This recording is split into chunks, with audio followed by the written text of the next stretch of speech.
ఈ రోజు నేను సూటిగా ప్రశ్నిస్తున్నా చంద్రబాబు నాయుడు గారిని, అనిత గారిని, లోకేష్ గారిని. క్షమాపణ అంటూ చెప్పాల్సి వస్తే అది మొదట ఎవరు చెప్పాలో తెలుసా? కోడలు మగబిడ్డని కంటే అత్త సంతోషించదని ఆడవాళ్ల పుట్టుకనే అవమానించిన చంద్రబాబు నాయుడు ముందు క్షమాపణ చెప్పాలి. ఆడపిల్ల కనిపిస్తే ముద్దు పెట్టాలి లేదా కడుపైనా చేయాలి అన్న బాలకృష్ణ గారు క్షమాపణ చెప్పాలి. అలాగే మీరు చూస్తే జగనన్న తన కూతుర్లు చూడడానికి లండన్కి వెళ్ళినప్పుడు ఆయన గురించి నీచంగా మాట్లాడిన లోకేష్ క్షమాపణ చెప్పాలి. అలాగే భారతమ్మ విజయమ్మ గురించి నిన్న ఎంత ఘోరంగా మాట్లాడారో మీరు చూశారు అనిత గారు, ఆవిడ క్షమాపణ చెప్పాలి. అలాగే నన్ను బండారు సత్యనారాయణ ద్వారా ఎంత దారుణంగా ఎంత బూతులతో మాట్లాడించారో దానికి బండారు సత్యనారాయణ మాట్లాడించిన చంద్రబాబు నాయుడు, లోకేష్ క్షమాపణ చెప్పాలి. అలాగే మీరు చూస్తే ఆఫీసర్స్ని గతంలో హోమ్ మినిస్టర్గా చేసిన సుచరిత గారిని, అలాగే నన్ను చాలా వల్గర్గా మాట్లాడిన ఇప్పటి స్పీకర్ బండారు సత్యనారాయణ గారు క్షమాపణ చెప్పాలి. అలాగే ఈ మధ్య కాలంలో టీడీపీ ఆఫీస్ నుంచి ఒక సైకో చేబ్రోల్ కిరణ్ అనేవాడు భారతీ మేడంని ఎంత అసభ్యంగా మాట్లాడారో మీరు అందరూ కూడా గమనించారు. మరి టీడీపీ ఆఫీసులో అతనితో మాట్లాడించిన చంద్రబాబు నాయుడిని, లోకేష్ ని క్షమాపణ చెప్పాలి. వాళ్ళ మీద కేసులు కూడా పెట్టాలి అంత ఘోరంగా మాట్లాడినందుకు. నిన్న మీరు చూస్తే మూర్తి గారి డిబేట్ లో సంబంధమే లేకుండా రేణుకా చౌదరి గారు ఎంత అడ్డదిడ్డంగా మాట్లాడుతుందో మనం గమనించాం. మరి ఆవిడ మీద ఎందుకు కేసు పెట్టలేదు? మూర్తి గారి మీద ఎందుకు కేసు పెట్టలేదు? ఎందుకు బిఆర్ నాయుడు గారు క్షమాపణ చెప్పలేదని నేను అడుగుతున్నాను. ఈరోజు సాక్షిలో మాట్లాడారన్నారు, అదే మాటలు ఆయన మాట్లాడిన విధానం తప్పు కృష్ణంరాజు అనే వ్యక్తి. కానీ అదే వార్తలు టైమ్స్ ఆఫ్ ఇండియాలో వచ్చాయి, అదే న్యూస్ ఈటీవీలో వచ్చింది. మరి వాళ్ళ ఆఫీసుల మీద ఎందుకు దాడులు జరగలేదు? వాళ్ళ మీద ఎందుకు కేసులు పెట్టలేదు? కేవలం సాక్షి మీద ఎందుకు దాడులు చేస్తున్నారు? అలాగే ఎందుకు సాక్షిలో మాత్రమే ఈరోజు కొమ్మినేని గారి మీద తప్పుడు కేసు పెట్టి అరెస్ట్ చేశారని నేను అడుగుతున్నాను. ఎందుకంటే కొమ్మినేని గారి మీద ఎప్పటి నుంచో లోకేష్ కి, చంద్రబాబు నాయుడుకి కక్ష. గతంలో అమరావతి భూములు, 3 పంటల భూములు దోచుకొని రియల్ ఎస్టేట్ చేస్తున్నారన్న క్రమంలో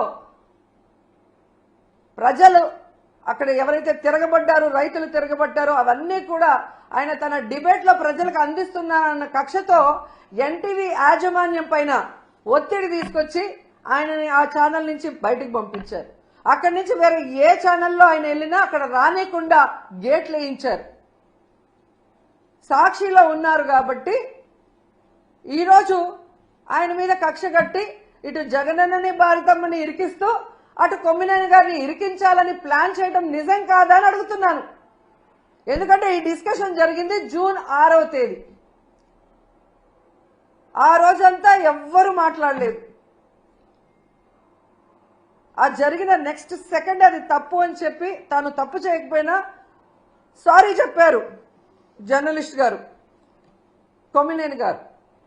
అయినా కూడా ఆ నెక్స్ట్ డే జూన్ 7వ తేదీ లోకేష్ గారు, చంద్రబాబు నాయుడు గారు పని కట్టుకొని టీడీపీ సోషల్ మీడియా ద్వారా వైరల్ చేసి ఏ విధంగా వచ్చిన జర్నలిస్ట్ కృష్ణంరాజు గారు మాట్లాడిన మాటల్ని ఇటు సాక్షికి అటు కొమ్మినేనికి ఆపాదిస్తూ తన అనుకూల పచ్చ ఛానల్స్ లో దాన్ని ఎలా విష ప్రచారం చేశారు, తమకు అనుకూలంగా ప్రచారం చేసుకొని ఆ రోజు మధ్యాహ్నం 3:09 లోకేష్ ట్వీట్ చేయడం జరిగింది. అంటే ఒక పథకం ప్రకారం చంద్రబాబు నాయుడు, లోకేష్, డీజీపీ గారు, ఇంటెలిజెన్స్ చీఫ్ వీళ్ళందరూ కూర్చొని ఇది చేయకపోతే ఈ విధంగా జూన్ 6న మార్నింగ్ జరిగిన ఆ డిస్కషన్ ని జూన్ 7 మార్నింగ్ నుంచి విష ప్రచారం చేస్తూ లేని వాటిని వక్రీకరిస్తూ తమ పచ్చ ఛానల్లో అనుకూలంగా మాట్లాడించుకొని తమకి వైఎస్ జగన్ గారి కుటుంబ సభ్యుల మీద అసభ్యకరమైన పోస్టింగ్లు పెట్టించి రాష్ట్రంలో ఉన్న అన్ని పోలీస్ స్టేషన్లో తెలుగుదేశం పార్టీ నాయకులతో కేసులు పెట్టించి ఆ వ్యాఖ్యలతో సంబంధం లేని సాక్షి మీద దాడులు చేసే విధంగా అందరినీ కూడా రెచ్చగొట్టింది నిజం కాదా అని నేను అడుగుతున్నా. ఆ తర్వాత 3వ రోజు జూన్ 8 అదే ప్రచారాన్ని తమ అనుకూల మీడియాతో కంటిన్యూ చేయిస్తూ ప్లాన్ ప్రకారం మధ్యాహ్నం 1:49 చంద్రబాబు నాయుడు ట్వీట్ చేశాడు, వీళ్ళని అరెస్ట్ చేస్తాను అని. అడిగింది కొడుకు, చేయించింది తమ పార్టీ నాయకులతో కంప్లైంట్లు ఇప్పించి తమ పచ్చ ఛానళ్లతో తప్పుడు ప్రచారం చేయించి పెద్ద మనిషిలాగా దాన్ని కేసు పెట్టి అరెస్ట్ చేస్తానన్నట్టుగా ఈయనతో మాట్లాడిస్తూ అదే పథకంలో భాగంగా పవన్ కళ్యాణ్ ఆఫీస్ నుంచి Pawan Kalyan press note release చేసినట్టు 3:40కి ప్రెస్ నోట్ రిలీజ్ చేయడమే కాకుండా సాయంత్రం 6:45 పవన్ కళ్యాణ్ గారి ద్వారా ట్వీట్ చేయించారు. జూన్ 9 ఉదయం 11 గంటలకి కొమ్మినేని గారిని అరెస్ట్ చేసి కంటిన్యూస్ గా సాక్షి ఆఫీసులు ఎక్కడెక్కడ ఉన్నాయో తిరుపతి, అనంతపురం, కడప, విజయవాడ, శ్రీకాకుళం ఇలా అన్నిటి మీద మూకుమ్ముడిగా దాడులు చేయించారు. ఆ దాడులు చేసిన వీడియోలు, ఫోటోలు చూస్తే మీకే అర్థమవుతుంది. దాంట్లో ఎమ్మెల్యేల భార్యలు, కొడుకులు, కార్పొరేటర్లు, కౌన్సిలర్లు, టీడీపీ నాయకులు స్పష్టంగా కనిపిస్తున్నారు. అంటే ఒక పథకం ప్రకారం చంద్రబాబు నాయుడు కూటమి ప్రభుత్వం చేస్తున్న తప్పుల్ని ఎత్తి చూస్తున్న సాక్షిని, వాళ్ళు చేస్తున్న అవినీతిని ఎత్తి చూపిస్తున్న సాక్షిని, వాళ్ళు ప్రజలకు ఇచ్చిన హామీలు నెరవేర్చకుండా ప్రజలకి వెన్నుపోటు పొడవటాన్ని ప్రజలకు చూపిస్తున్న సాక్షి గొంతు నులిపేసి దాంట్లో ఉన్న సీనియర్ జర్నలిస్టుల అరెస్ట్ చేసి భయభ్రాంతులకు గురి చేస్తే ఇక మేము చేసే తప్పులు ఎవరు మాట్లాడరు, ఎవరు చూపించరు అన్న క్రమంలో ముందుకు వెళ్తున్నారు. ఇవన్నీ కాకుండా కొమ్మినేని వయసు చూడట్లేదు, ఆయన చెయ్యని తప్పుని ఈరోజు ఎస్సీ ఎస్టీ కేసు పెట్టి లోపల పెడితే ఇది ఈ రోజుతో పోయేది కాదు. మీరు పెట్టిన ఈ విత్తనం మహావృక్షమై మీ అందరినీ కూడా ముంచేస్తుందని కూడా ఈ సందర్భంగా తెలియజేసుకుంటున్నాను. ఎందుకంటే పచ్చ మీడియాకి ఎప్పుడూ బూతులు మాట్లాడటం, బూతులు టెలికాస్ట్ చేయడమే అలవాటు. ఇది గతంలో మనం చూసాం. సాంబశివరావు గారు ఎంత ఘోరంగా మాట్లాడతారు, ఎంత నీచంగా మాట్లాడతారో ఈ రాష్ట్ర ప్రజలు సెల్ ఫోన్లు ఉన్న వాళ్ళు యూట్యూబ్ కొడితే అర్థమవుతుంది మీకు. అలాగే మూర్తి గారు ఏ విధంగా వాళ్ళు వైఎస్ఆర్సీపీని అటాక్ చేయడానికే మాట్లాడి వల్గర్గా మాట్లాడించడం మనం కళ్ళారా చూస్తున్నాం. అసలు అంతెందుకు బీజేపీ నాయకుడిని విష్ణువర్ధన్ రెడ్డిని టీడీపీ నాయకుడు కొలికపీడి TV5లో చెప్పు తీసుకొని కొట్టాడు. మరి కొట్టించింది ఎవరు? రాధాకృష్ణ గారా, మూర్తి గారా? వాళ్ళ మీద ఎందుకు కేసు లేదు? ఎందుకు బీఆర్వీ నాయుడు క్షమాపణ చెప్పలేదు? ఏబిఎన్లో ఎన్ని వల్గర్ స్టోరీలు, ఎంతమంది మహిళల జీవితాన్ని నాశనం చేసే విధంగా మినిస్టర్స్ అని లేదు, ఎమ్మెల్యేలని లేదు, జగన్ గారి వైఫ్ అని లేదు, వాళ్ళ అమ్మ విజయమ్మ అని లేదు. ఆఖరికి ఎంత సిగ్గుచేటంటే షర్మిల గారి గురించి బాలకృష్ణ ఇంట్లో నుంచి సోషల్ మీడియా ఐటీడీపీ గతంలో ఎంత వల్గర్గా ఆమె మీద ట్రోల్ చేస్తే ఏడ్చి కంప్లైంట్ ఇచ్చింది. అలాంటి వాళ్ళకి ఈరోజు సపోర్ట్ చేస్తూ జగన్ గారు, భారతి మేడం క్షమాపణ చెప్పాలి అంటే ఈ రాష్ట్ర ప్రజలు ముక్కున వేలేసుకున్నారు. తప్పు చేయని మన కొమ్మినేనిని అరెస్ట్ చేయడమే కాకుండా ఏ తప్పుడు మాటలు ప్రసారం చేయని సాక్షి ఆఫీసుల మీద దాడి చేస్తుంటే వాటిని ఖండించదు ఈ షర్మిల గారు కానీ ఈ రేణుకా చౌదరి. ఇంతమంది ఆడవాళ్ళని రేప్ చేస్తున్నారు, నరికేస్తున్నారు. అలాంటి వాళ్ళ గురించి మాట్లాడరు ఒక ఆడవాళ్ళే ఉండి. కానీ జగన్ గారు, భారతి మేడం గారి గురించి మాట్లాడాలంటే ఒంటికాలతో వస్తారు. ఈరోజు రాష్ట్ర ప్రజలకు తెలుసు జగన్మోహన్ రెడ్డి గారు కానీ, భారతి మేడం కానీ ఏ రోజు ఏ ఆడపడుచు గురించి తప్పుగా మాట్లాడిన దాఖలాలు లేవు.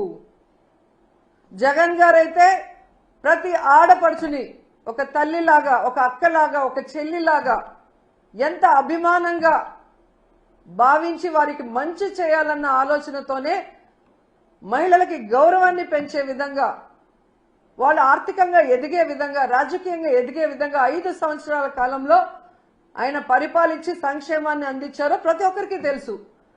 అలాంటి గొప్ప వ్యక్తిని టార్గెట్ చేసి ఈరోజు మాట్లాడుతున్న మాటలు చూస్తుంటే రక్తం మరుగుతుంది.